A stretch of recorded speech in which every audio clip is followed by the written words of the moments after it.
দর্শক, বল হাতে ইতিহাস গড়ে ঢাকা ক্যাপিটালসকে চমকে দিয়েছিলেন তাসকিন আহমেদ।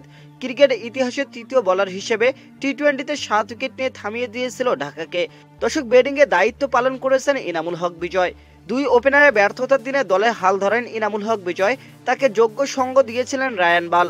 দর্শক, দুজনেই করেছেন অপরাজিত 50। তাদের দুর্দান্ত ব্যাটিংয়ে সহজে জয়ের বন্দরে পৌঁছে গেছে দুর্বার রাজশাহী। তাতে 2 ম্যাচ খেলেও জয়হীন থাকলেও ঢাকা ক্যাপিটালস। দর্শক, তাসকিন আহমেদের ইতিহাস গড়া বোলিং ও বিজয়ের দায়িত্বশীলতায় বিপিএলের পঞ্চম ম্যাচে জয় তুলে নিয়েছে দুর্বার রাজশাহী। দুই দলেই নিজেদের প্রথম ম্যাচে হার দেখেছিল। দ্বিতীয় ম্যাচ দিয়ে রাজশাহী খুলল পয়েন্ট টেবিলের খাতা। তবে টানা 2 হারে পয়েন্ট টেবিলে তলানিতে আছে ডালিউড সুপারস্টার শাকিব খানের দল।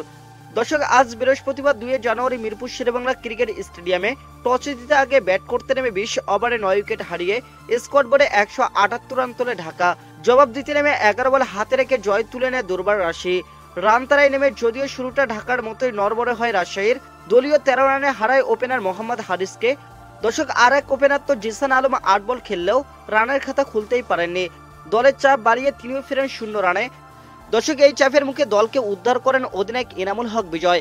ওয়ান ডাউনে নেমে প্রথমে ইয়াসিন আলী ও পরে রায়ান বালকে নিয়ে ব্যাটিংয়ে সুর বেঁধে দেন অধিনায়ক। দর্শক, 22 রান করে মাঝপথে ইয়াসিন আলী ফিরলেও বালকে নিয়ে বাকি পথ হাঁটেন বিজয়।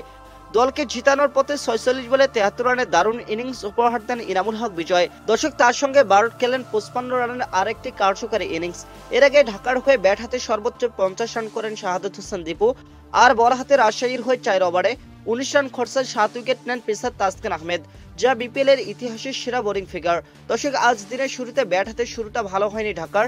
দলীয় 5 রানের মাথায় ফেরেন ওপেনার লিটন কুমার দাস। 5 বল খেললেও রানের খাতায় খুলতে পারেননি তিনি। এরপর আরেক ওপেনার তানজিদ হাসান তামিম বিদায় নেন দ্রুতই। দলীয় 14 রানের মাথায় ফেরেন এই বাহাতি ওপেনার। দ্রুত 2 উইকেট হারিয়ে চাপে পড়ে ঢাকা। তবে স্টিফেন স্কেনাজি ও শাহাদাত হোসেন দীপুর ব্যাটে ঘুরে দাঁড়ায় দলটি। এই দুজন মিলে গড়েন 79 রানের জুটি। দলীয় 93 রানের মাথায় স্কেনাজির বিদায়ে তৃতীয় উইকেট হারায় ঢাকা। 29 বলে 46 রান আসে তার ব্যাট থেকে। আর দীপু করেন 41 বলে 50 রান। এই দুজনের ব্যাটে চড়ে ভালো সংগ্রহের ভিত গড়ে ঢাকা। দর্শক, পরবর্তীতে নিয়মিত বিরতিতে উইকেট হারিয়ে চাপে পড়ে ঢাকা।